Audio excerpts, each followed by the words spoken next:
안녕하세요. 저는 인천에 사는 35살 싱글맘이에요. 현재 인천의 한 대학교 앞에서 카페 운영을 하고 있습니다. 이것저것 해보고 싶은 마음에 유아동복 쇼핑몰도 함께 운영하고 있답니다. 투잡을 하며 육아까지 하느라 정신없고 힘든 건 사실이지만요. 한참 말을 하기 시작한 5살 된 아들과 저는 너무 행복한 일상을 보내고 있어요.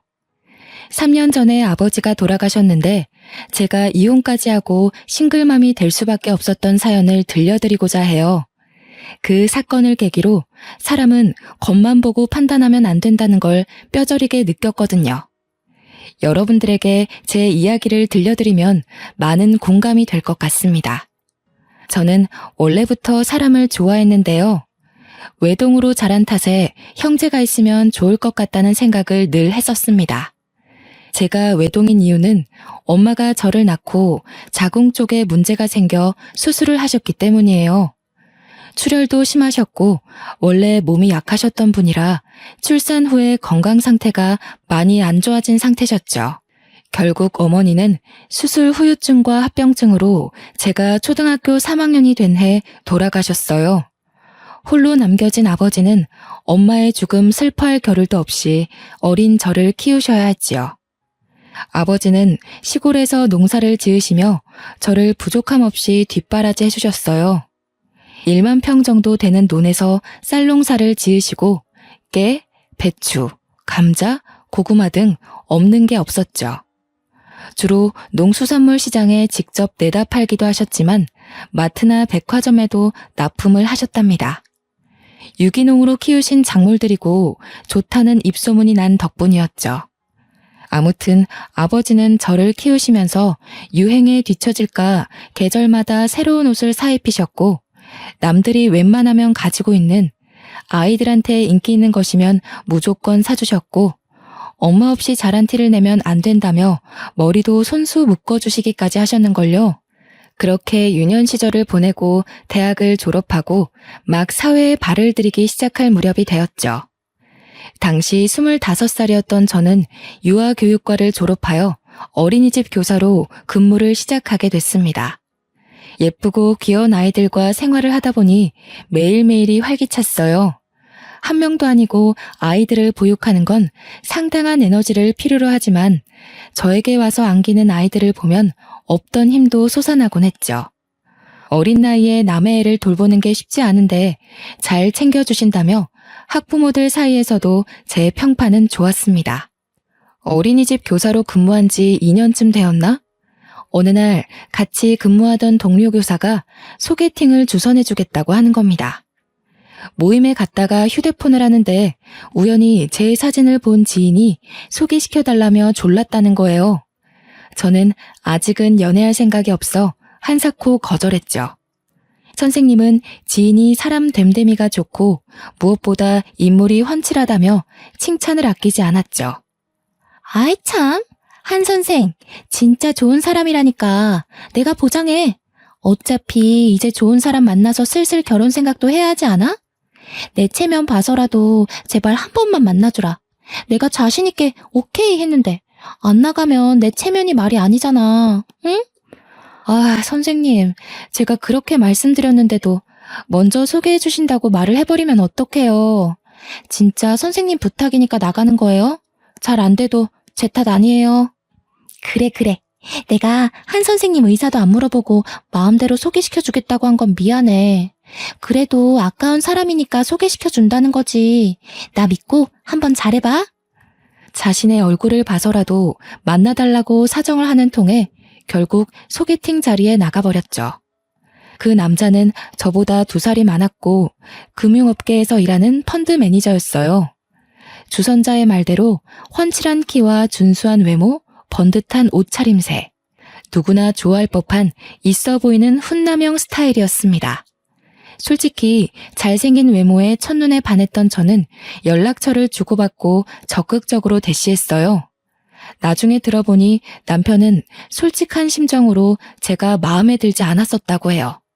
아니 글쎄, 먼저 소개를 시켜달라고 졸랐던 적도 없다는 겁니다. 같이 근무하던 선생님이 워낙 말이 많으시고 활발하셨거든요. 그래서 중간에서 의사소통이 좀 덜 됐나 보다 하고 대수롭지 않게 넘겼어요. 처음에 남편은 적극적인 제가 부담스럽다며 만남을 거부하기도 했고요.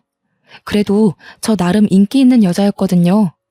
학부모들 사이에서 평판도 좋고 좋은 선자리도 많이 들어왔었는데 무슨 생각에서인지 아이들과 함께하고 싶다는 생각에 다 거절했었거든요. 솔직히 자랑하자면 저 어디 내놔도 기죽은 외모는 아닙니다. 어디 가서 못생겼다는 말을 들어본 적 없는데 남편은 저를 그렇게 많이는 좋아해주지 않았어요. 아무튼 저의 적극적이고 끊임없는 애정 공세로 남편은 알겠으니 그만하라며 저를 만류할 정도였어요. 결국 저의 끈기에 두 손 두 발을 든 남편과 몇 번의 데이트를 즐긴 뒤 그렇게 저희는 연인 사이로 발전하게 됐죠. 바로 이 사람이 이혼한 전 남편이고요. 연애한 지 1년 반쯤이 지났을까? 남들과 싸우기도 하고 여행도 하며 알콩달콩 보통의 연애를 했죠. 둘 다 결혼 정년기이기도 했고 마음도 잘 맞는 것 같아서 결혼을 약속했습니다. 긴장된 마음으로 예비 시댁으로 인사를 가게 되었습니다. 예비 시어머니가 저를 반갑게 맞아주셨죠. 아이고, 우리 아들 왔어? 아가씨 잘 왔어요. 오는데 불편함은 없었죠? 수혁이가 무뚝뚝한 구석이 있어서 데리고 살아줄 여자가 있을까 했는데 아가씨가 짠 하고 나타났네요.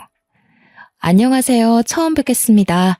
수혁 씨랑 만나고 있는 한지영이라고 합니다. 저를 살뜰히 맞아준 시어머니를 보고 참 좋으신 분이구나 하고 생각했습니다. 하지만 그건 저의 큰 오산이었어요. 저녁 식사를 마치고 차를 한잔하는데 회사에서 걸려온 업무 연락으로 예비 남편이 잠시 자리를 비우게 되었죠. 그러더니 시어머니의 표정이 갑자기 돌변하는 게 아니겠어요? 그래, 직업이 어린이집 교사라고? 월급은 얼마나 받니? 결혼하면 일을 그만두고 내조에 전념해야 하는 건 알지? 그게 아내 된 도리지. 남편을 하늘같이 모시고 살아야 된다고. 내 귀한 아들 데려가니 그 정도는 해야 하지 않겠어? 네? 죄송하지만 어머님, 일을 그만둘 생각이 없는데요. 저는 제가 하고 있는 이 일이 좋고요. 만족하며 다니고 있는 직장이에요. 결국 그 말은 내 말을 거역하겠다는 거니? 이 버르장머리 없는 년. CM이 될 사람이 이렇게 해라 하면 고분고분하게 네 해야지. 어디서 못 배워먹은 티를 내는 거니? 너희 집에서 그렇게 가르치던? 어머님, 지금 저 처음 뵙는데 방금 그 말씀은 조금 심하신 것 같아요. 사과해 주셨으면 합니다. 저희들 문제니 제가 알아서 할게요. 그래, 이제야 본색을 드러내는구나, 이 나쁜 년. 너 두고 보자. 혹시라도 수혁이한테 나랑 대화한 거 말하면 너 죽고 나 죽고야. 알겠어? 처음 마주쳤을 때 인자하시고 다정한 모습의 시어머니는 온데간데 없고 며느리를 잡아먹지 못해 안달난 그저 아들을 뺏긴 엄마의 모습만 남아있었죠. 처음 보는 사람한테, 그것도 며느리 될 사람한테 저렇게 대놓고 막말을 하다니. 태어나서 처음 겪는 상황에 어떻게 해야 할지 답이 안 나왔습니다. 저는 당황해서 어쩔 줄 몰라 삐질삐질 땀을 흘리고 애꿎은 손가락만 만지고 있을 뿐이었어요. 통화를 끝내고 돌아온 남편이 내일 출근해야 한다며 늦었다며 집에 데려다 주겠다 했죠. 남편의 손을 잡고 현관문을 나섰습니다. 아까 잘 먹는다며 챙겨줄 테니 가서 먹어라 하고 파전을 챙겨주시며 웃으며 조심히 가고 연락하겠다는 예비 시어머니의 말에 저는 등골이 오싹했죠. 표정은 그게 아니었거든요. 이 일을 남편에게 말해야 하나 고민하며 며칠 밤을 지새웠죠. 결국 저 혼자 덮고 가면 시끄러울 일 없겠다 생각하고 큰일 앞두고 소란 피우기 싫어서 바보같이 아무 이야기도 꺼내지 못했네요. 시간이 가는 줄도 모르고 정신없이 결혼 준비를 했어요. 시모가 될 사람은 제가 엄마가 없다는 이유로 도가 지나치게 간섭했어요. 그때는 남편을 사랑했기에 미련하게 당연한 일이라 생각하고 내내 하며 고분고분 잘 따랐죠. 원래 그렇게 해야 되는 것인 줄 알았거든요. 사돈댁에 밑보일 일 없다며 아버지는 있는 돈 없는 돈 긁어 모아서 제 결혼에 보태주셨고요. 시모는 굳이 집을 남편이 근무하는 직장 근처로 얻으라고 하셨습니다. 일하느라 피곤한 아들 배려해야 한다면서요. 결국 신혼집을 제가 일하는 어린이집과 왕복 2시간 거리에 있는 곳으로 장만하게 되었습니다. 시내 한복판에 있고 고급형 주상 복합 아파트라 가격이 사악했어요. 무리를 해 얻은 집이라 앞으로 어떻게 살아야 하지 막막하기만 했죠. 왕복 2시간을 대중교통을 타고 출퇴근하는 것은 여간 힘든 일이 아니었습니다. 시간이 흘러 상견례 날도 다가왔습니다. 아버지는 시골에서 먼 길을 올라오시느라 피곤한 상태셨어요. 하나밖에 없는 딸이 사돈댁에 밉보일까 걱정도 이만저만 아니셨죠. 상견례를 하기로 한 식당에 먼저 도착해 기다렸는데 약속 시간보다 20분 정도 늦게 시어머니랑 남편이 온 겁니다. 그래, 뭐 오는데 차가 많이 막혔나 보다 그렇게 이해하고 넘어갔어요. 그런데 아버지 면전에 대고 시어머니가 말씀하는 게 너무 가관이었습니다. 부족한 딸 자식 이렇게 시집 보낸다 하니 아쉬울 따름입니다. 제가 아이 엄마가 먼저 하늘나라로 가고 그래도 부족함 없이 키웠다고는 하는데 사돈댁에 누만 안 됐으면 하는 바람입니다. 저희 딸 잘 부탁합니다. 사돈, 지영이는 어디 가도 이런 신랑감 못 구해요. 우리 잘난 아들이 좋다고 하니까 결혼시키는 거고요. 지영이 아직 배울 게 많아 보입니다. 그리고 결혼하실 때 얼마나 보태주실 예정이세요? 필요하신 부분이 있으면 언제든지 말씀해 주세요. 딸아이 하나 시집 보내는데 그 정도도 못해줄 부모가 어디 있나요? 원하시는 게 있으시거든 아이들 통해서 말씀해 주시죠. 시어머니는 대놓고 아버지에게 얼마를 해줄 수 있냐며 무엇을 해주겠냐며 따지듯이 물으시더라고요. 요즘은 반반 결혼이 유행이어서 저도 당연히 그런 식으로 하겠지 했는데 귀한 아들이랑 결혼하니 그 대가를 치러라. 그런 뜻으로밖에 안 들렸어요. 상견례가 끝나고 이 결혼을 해야 하나 속으로 망설였지만 아버지께서는 사돈댁도 자기 아들 걱정하는 마음에 그렇게 말한 거 아니겠냐며 좋게 생각하라고 하시더라고요. 아니나 다를까 며칠이 지나 남편을 통해 예단 예물 목록을 보내셨어요. 목록을 보니 정말 기가 찼습니다. 집에 들어가는 돈은 반드시 각자 집안에서 절반씩은 보태야 하고 혼수 예산은 원래 신부가 해오는 게 전통이라며 가전이며 가구, 신랑에게 새 차를 뽑아줄 것을 요구했고 시어머니의 꾸민비 명목으로 2천만 원을 별도로 달라고 하신 게 아니겠어요? 저는 그날로 남편을 불러 이건 너무한 것 아니냐며 따져 물었어요. 자기도 자세히 보지는 않았다며 원래 그 정도 하는 거 아니냐는 말만 되풀이할 뿐이었죠. 저는 이 결혼은 아니다 싶어 다시 생각해보자고 했습니다. 남편은 세상 물정을 잘 모르는 것 같았어요. 직업만 펀드 매니저면 뭐합니까? 막상 자기 결혼 문제로 이렇게 트러블이 생기는데 중간 역할도 못하고 도저히 안 되겠다고 판단되어 양가 집에 결혼은 없던 걸로 하자고 말하려던 찰나에 남편이 울며 불며 매달리고 난리가 났습니다.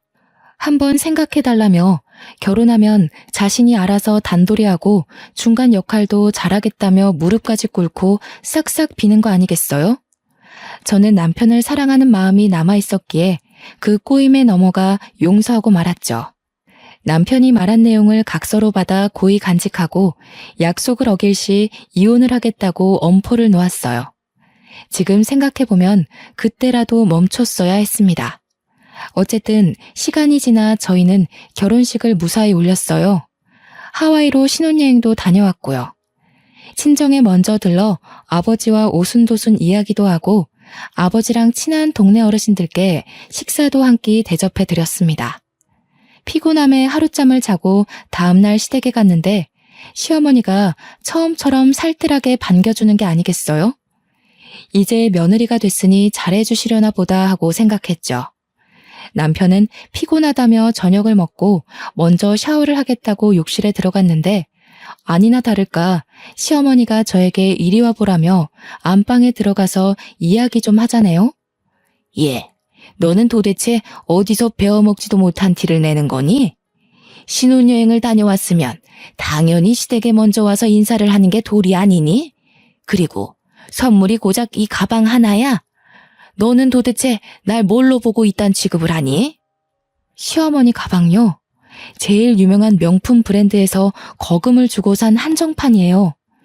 축의금 신혼여행에 보태 쓰라며 주신 용돈을 탈탈 털어 제일 먼저 산 게 그 가방입니다. 1,000만 원이 넘는 거금을 들여 장만해 드렸는데 좋아하시긴커녕 면박을 주시더라고요. 죄송해요. 지금 아버지도 혼자 계시고 적절하실 테니 수혁 씨가 먼저 찾아뵙자고 했어요. 어머님께는 잘 말씀드렸다길래 그런 줄 알았어요.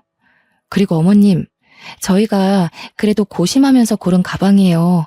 한정판이라서 어렵게 구했어요. 어머님이랑 잘 어울리실 것 같아서요. 이깟 가방이 뭐라고. 암만 수혁이가 미리 말했어도 그렇지. 다 거절하고 시댁에 먼저 와서 한복 입고 절하고 그래야 하는 거야. 이래서 가정교육이 참 중요한 건데 어디 가서 엄마 없는 티 내고 다니지 말렴. 그나저나 너 일은 그만뒀니? 아직 다니고 있어요. 당장 그만두기는 뭐해서 올해까지만 다니기로 했어요. 인수인계 문제도 있고요. 뭐? 내가 결혼 전에 그렇게 말했잖니? 벌써부터 우리 수혁이 굶기려고 작정했니? 넌 이 시애미 말이 말 같지도 않아? 벌써부터 내 말을 무시해? 어머님, 그게 아니라요. 솔직히 저도 일을 조금 더 하고 싶은 욕심도 있기도 하고요. 아직 어린이집에서 사람을 못 구했어요. 이해해 주시면 안 될까요? 결국엔 이 시애미 말을 무시하고 네 고집대로 하겠다는 거구나. 이 건방진년 아주 못해 처먹었구나. 죽은 네 애미가 이렇게 가르치던? 아니면 혼자 사는 네 애비가 시애미 말 무시하며 살라고 가르치던? 저는 돌아가신 엄마로 모자라서 아버지까지 욕보이며 막말을 하시는 시어머니를 보며 울컥했지만 결혼한 지 일주일도 안 되었는데 집안에 큰 소리가 나면 안 된다 생각해서 그저 고개를 푹 숙이고 화를 삭힐 뿐이었죠. 왜 이때 대들지 못했나 후회만 가득하네요. 남편이 씻고 나오자 이상한 분위기를 감지했는지 시어머니에게 왜 그러냐고 묻더라고요. 시어머니는 저를 걱정하는 표정으로 바꾸더니 신혼여행 다녀와서 애가 피곤한 것 같다고 데리고 들어가서 쉬라고 이야기하시는 겁니다. 그런 시어머니의 이중적인 모습에 겁도 났고 소름이 돋았죠. 그렇게 신혼을 즐길 새도 없이 우리에겐 아이가 찾아왔어요. 임신 후 컨디션이 많이 좋지 않은 탓에 결국 일하기로 한 기간을 다 채우지 못하고 퇴사를 하게 됐죠. 일을 그만두고 집에서 살림하면서 퇴근하는 남편을 열심히 내조했어요. 하지만 저도 임신을 해서 그런가 감정 기복도 심하고 허리와 다리가 너무 아팠거든요. 남편은 일이 바쁘다는 핑계로 아침에 일찍 나가 밤늦게 들어오기 일쑤였어요.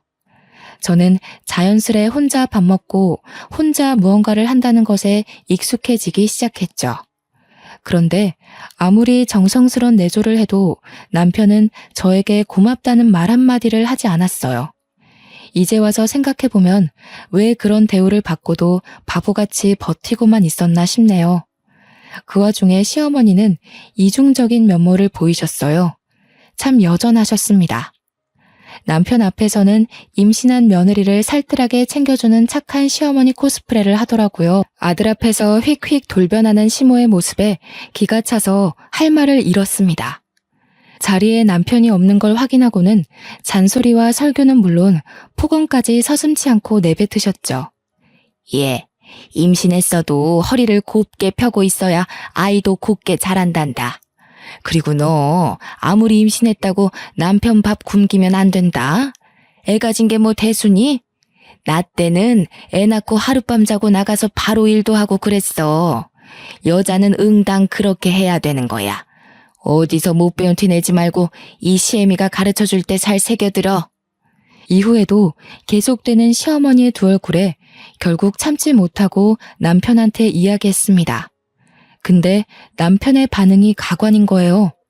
임신해서 너무 예민한 거 아니냐며 진정 좀 하라면서요. 당신 지금 임신했다고 너무 예민하게 구는 거 아니야? 난 우리 엄마가 당신한테 엄청 잘해주는 모습만 봐서 좀 안 믿긴 해. 그리고 이중적인 모습이라니 단어가 좀 그렇다. 그래도 시어머니인데 당신이 좀 이해하고 받아줄 수는 없어? 좋은 게 좋은 거라고 하잖아. 설마 엄마가 안 좋은 뜻으로 그런 말 할 사람도 아니고. 당신이 좀 예민한 것 같아. 당신은 내가 힘들다고 말하면 한 번쯤은 얼마나 힘들었냐고, 많이 힘들었냐고 위로해 줄 수는 없어? 진짜 너무하다. 다른 사람도 아니고 당신 와이프가 이렇게 힘들다는데 내 말에 공감 하나 안 해주잖아. 역시 남의 편이라더니 그 말이 딱 맞네. 조금만 참으라는 말이 그렇게 어렵냐? 엄마가 악의적으로 너한테 뭔가를 했다면 벌써 소란이 나도 났겠지. 어른이 높아심에 그러는데 너가 좀 이해해라. 가만 보니 임신해서 그런가 왜 이렇게 사람이 신경질적이야? 뭐? 말 다 했어? 나 임신하고 하루라도 다리 뻗고 깊게 잠든 적 없어. 당신이야말로 나한테 관심 좀 가져. 그래도 제 딴에는 어머니 말씀처럼 남편 내조 잘해주려고 매 끼니 밥도 해먹이고 최대한 피로감을 풀어주려고 퇴근 후에 뭐 사달라고 따로 부탁하는 것도 없었거든요. 근데 저더러 참으라고만 하니 너무 기가 찼습니다. 막달이 다가올수록 둥그렇게 불러온 배를 부여잡고 일하는 게 쉽지 않았어요. 제가 낑낑대는 모습을 보이니 남편은 몸 생각부터 하라고 이제 식사 준비 안 해줘도 괜찮다고 하더라고요. 몸이 무겁고 움직이기도 벅찬 탓에 밥을 차려주지 못했지만 남편도 알아서 잘해 먹으니 걱정은 없었습니다. 며칠 뒤 어김없이 시어머니가 전화를 했습니다. 너 어제도 수혁이 밥 안 차려줬다며? 걔가 착해서 그렇지. 너 왜 우리 아들 굶기니? 안 그러기로 나랑 약속까지 했잖아. 내가 애초에 너 같은 애를 집안에 들이는 게 아니었어.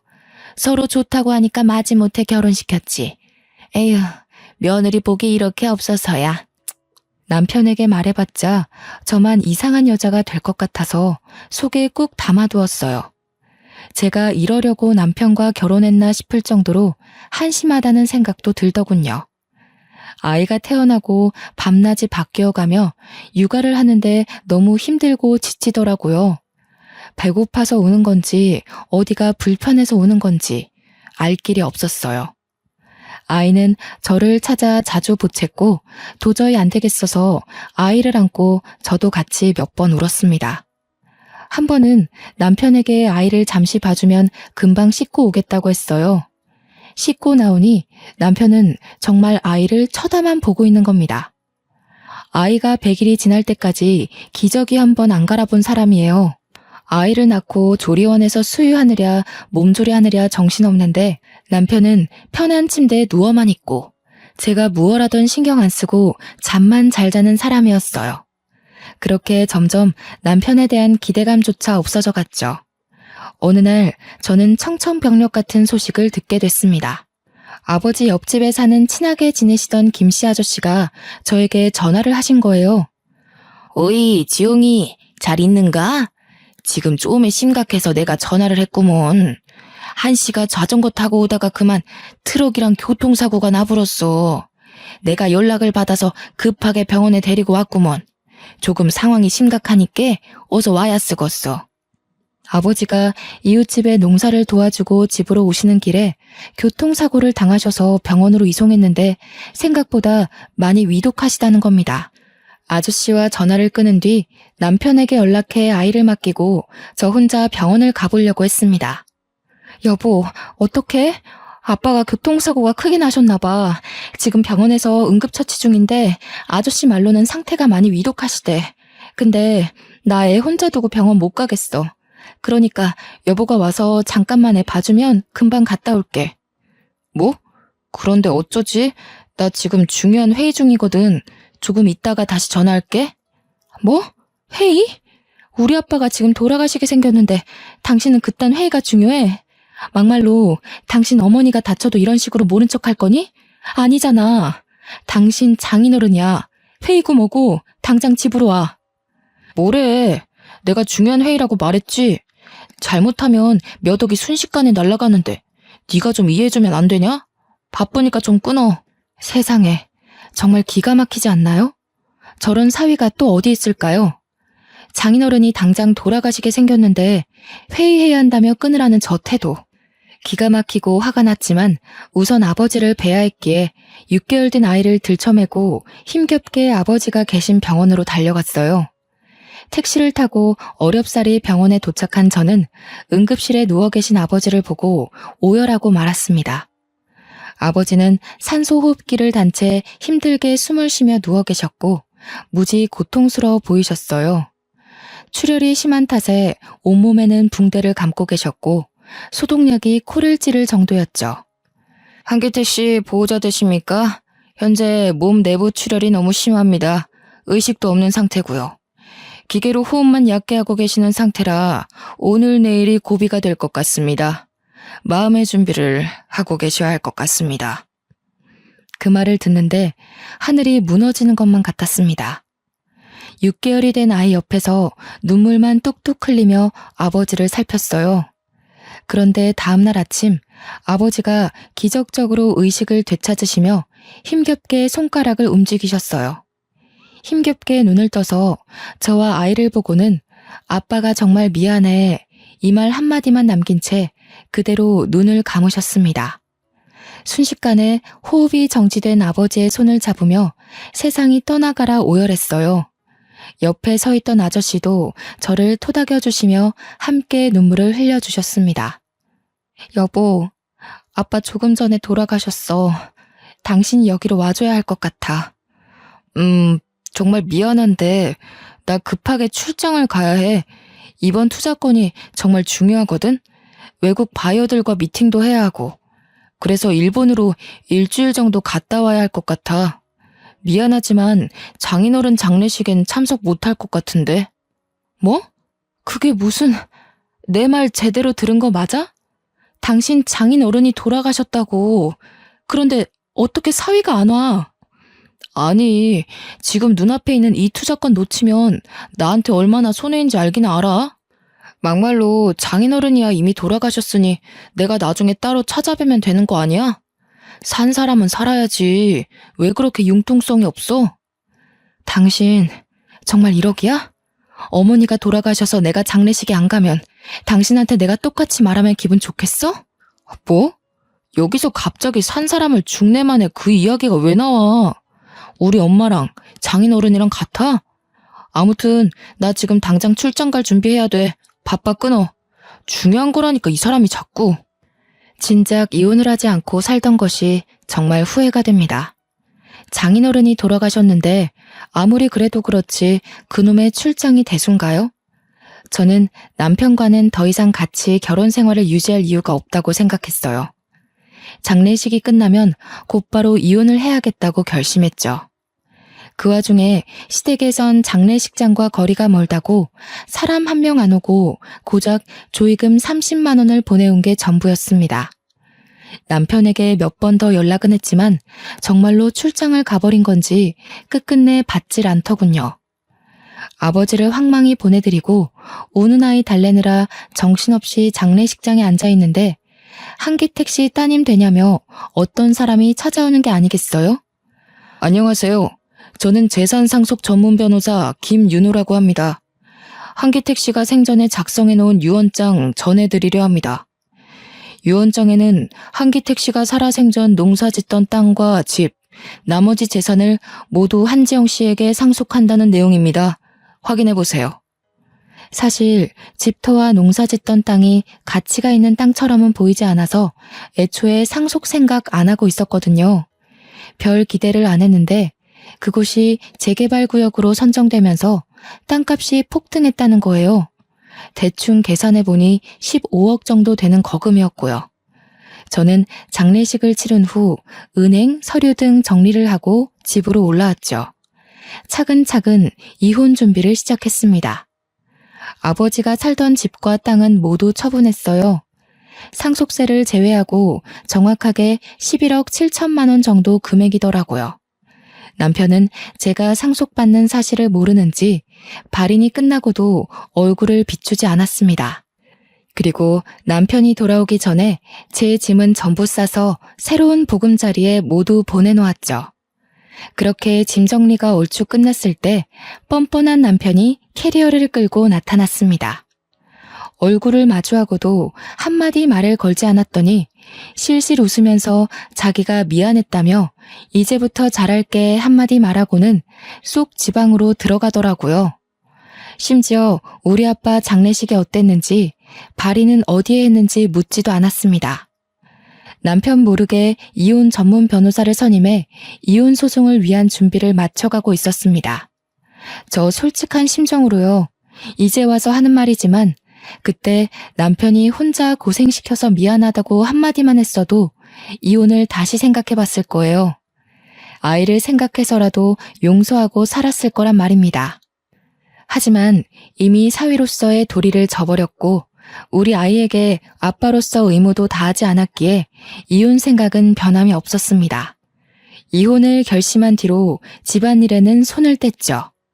아니나 다를까 며칠도 안 돼서 집안 꼴이 정말 엉망이 되어갔습니다. 시어머니가 집에 와서는 집안 꼴이 이게 뭐냐고 우리 아들 밥은 어쩌냐며 소리치는데 더 이상 들을 이유도 없고 더 듣다가는 제가 욕을 할 것 같더라고요. 그래서 아이를 업고 안방으로 들어갔는데 시어머니가 뭐 하는 짓이냐며 소리를 지르대요. 더는 못 살겠습니다. 아무리 제가 엄마 없이 자랐고 부족한 며느리지만요. 이런 취급을 받으며 살 수는 없어요. 아빠 노릇도 못하는 남편 뭐하러 수발하며 사나요? 저 이제 남편 필요 없으니까 직접 끼고 살면서 아들 밥 챙겨주던 알아서 하세요. 아이고 머리야. 저년 말하는 뽐새 좀 봐라. 너 내가 엄마 없이 자란 티 내지 말라고 했어 안 했어? 이게 오냐오냐 하니까 아주 기어오르는구나. 당신 말 다 했어? 내가 다 사정이 있다고 그렇게 이야기했는데 이러기야? 나가도 애는 두고 나가. 당신이 무슨 능력이 있어서 애를 키워? 능력이 없는 건 당신들이야.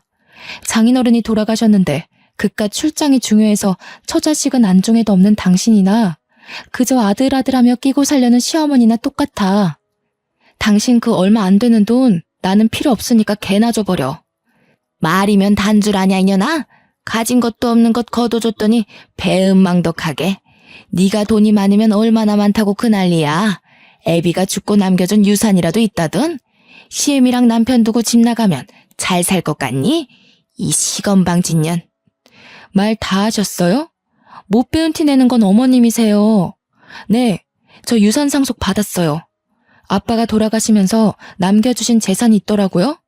저랑 지호 둘 다 평생 놀고 먹고 살 수 있는 돈이니까 신경 끄세요. 시어머니와 남편을 무시하고 집을 나서려던 그 순간 제 머리가 뒤로 획 젖혀지는 게 아니겠어요? 시어머니가 뒤에서 제 머리채를 잡았기 때문이었죠. 너 이대로 나가면 우리 아들 이혼남만 되잖아. 네 따위가 귀한 아들 혼사길 망쳐놓으려고 작정을 했구나. 아줌마, 한 번만 더 내 몸에 손대기만 해봐. 절대 가만 안 있을 줄 알아. 당신도 폭행죄로 고소해서 깜빵에 쳐넣어줄 테니까. 어디 한 번 더 해봐. 그리고 당신 아들이 이혼남 되는 게 나랑 무슨 상관인데? 나 이제 당신 며느리 안 할 거야. 아직도 내 말 못 알아먹어? 역시 머리에 든 게 없으니까 이해도 느리지? 아, 당신 어쩌냐? 너네 엄마 머리 회전 느려진 거 보니까 곧 요양병원에 모셔야겠다. 숨도 쉬지 않고 속에서 하고 싶었던 말을 내뱉어 버렸습니다. 그리고 시어머니와 남편을 있는 힘껏 밀치고 제 집으로 건너왔습니다. 며칠 뒤 남편은 저에게 끊임없이 연락을 해왔습니다.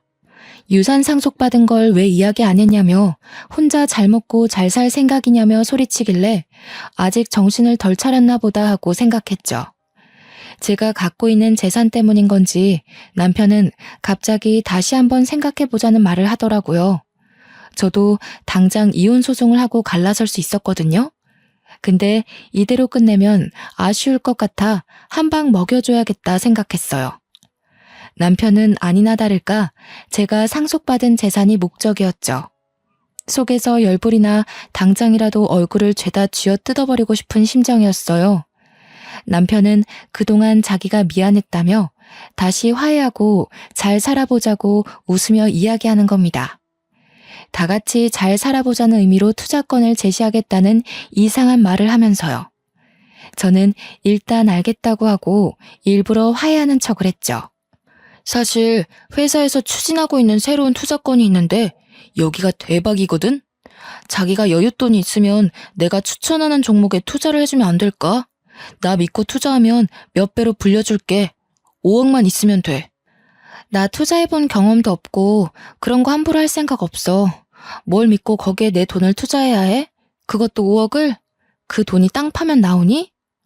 지영아, 나 한 번만 믿어줘.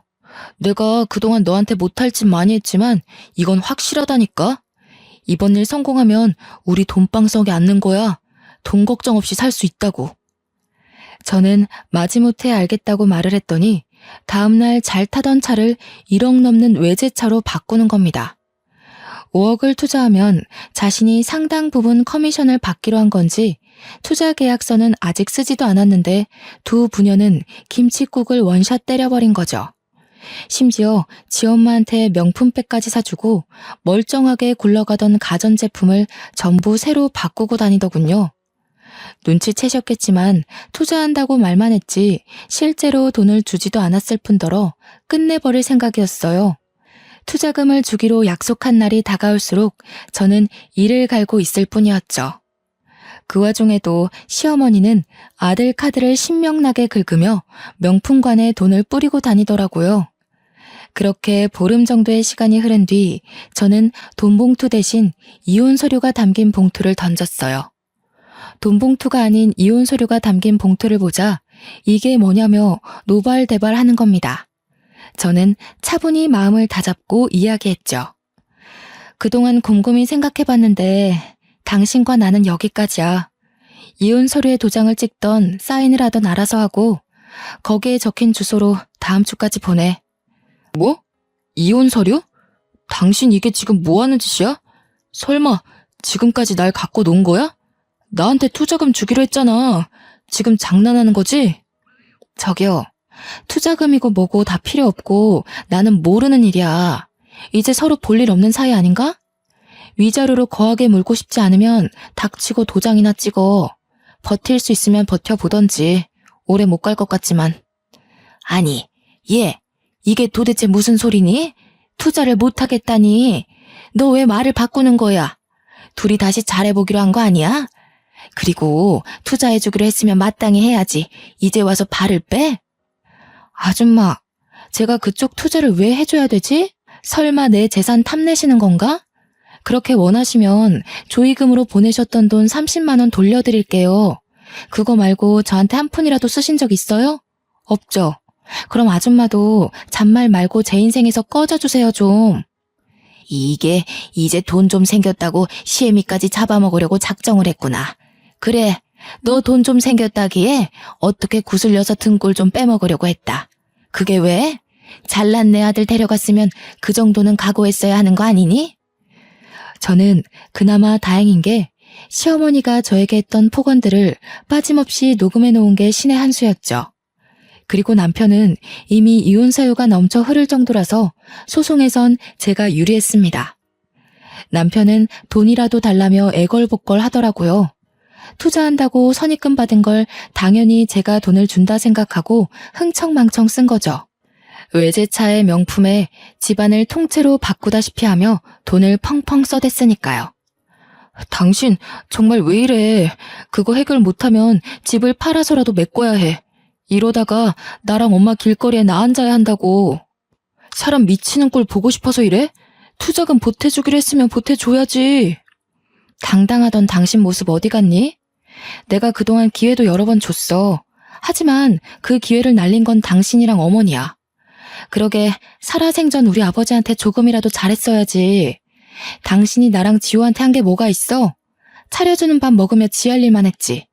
아무튼 서류 다음 주까지 내 변호사 통해서 보내도록 해. 2년이 오냐오냐 하니까 한 번도 아니고 2번씩이나 우릴 갖고 놀아? 잘 됐다. 이왕 이렇게 된 거 오늘 너랑 나랑 한판 하자. 시어머니는 상황 파악이 안 되셨는지 또 제 머리채를 잡으시더군요. 지난번에 이어 두 번째예요. 너무 손버릇 고약한 아줌마 아닙니까? 남아있던 일말의 동정심마저 사라진 저는 그 아줌마를 간신히 떼어냈습니다. 당신들, 특히 아줌마, 내가 경고 안 했나요? 한 번만 더 내 몸에 손대면 가만 안 있는다고 했죠? 뒷감당 어떻게 하시려고 그러세요? 그냥 조용히 서류에 도장 찍어주면 될 일이었는데 일을 크게 만드시네. 감옥에서 남은 여생 보낼 준비하세요. 한바탕 난리친 뒤에도 돈을 달라며 돈을 주기 전에는 절대 이혼을 못한다며 끈질기게 연락을 해왔습니다. 저는 변호사를 통해 통신 제한, 접근 금지 신청, 주거지 접근 금지 신청을 해버렸어요. 정신적 피해 보상을 포함한 2가지 소송을 진행한 상태고요. 더 이상 연락할 길도 없어지고 금전적인 여유가 사라진 시댁은 도와달라며 사정에 사정을 했죠. 솔직히 그 아줌마랑 아들내미가 내 앞에 무릎까지 꿇고 싹싹 빌길래 마음이 좀 약해질 때도 있었는데요. 그래서 위자료 좀 받고 합의 이혼으로 끝낼까 고민도 살짝 했었네요. 시어머니가 며칠 싹싹 빌더니 제가 미동도 없자 마지막까지 저를 괴롭히더라고요.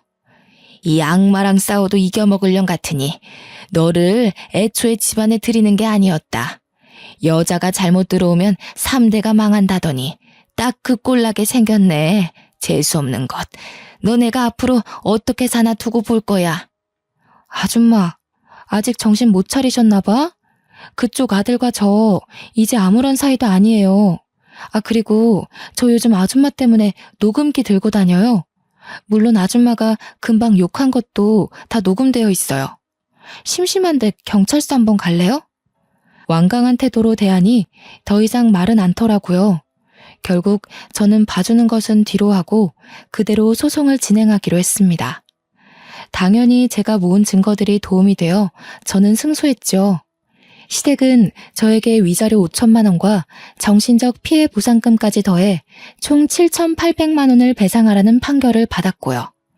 돈이 없던 그들은 어떻게 7,800만 원을 주냐며 생떼를 부렸지만 집이든 차든 명품백이던 갖고 있는 거 전부 팔면 되겠네요 한마디 해주고 나왔어요. 정확히 2달 뒤 7,800만 원을 배상받았고요.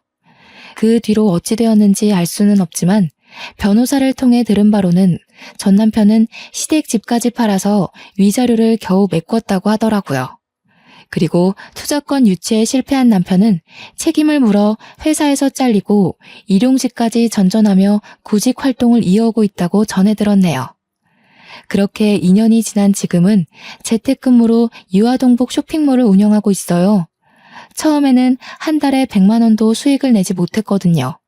그런데 꾸준하게 인터넷 홍보를 했더니 금세 맘카페에 소문이 제대로 나서 매출도 상승해 월 5, 600만 원 정도의 수익을 내고 있고요. 또 이대로 만족하지 않고 남는 시간을 활용해 카페를 차렸어요. 투잡으로 일하니 월마다 제가 가져가는 수익은 어마무시했습니다.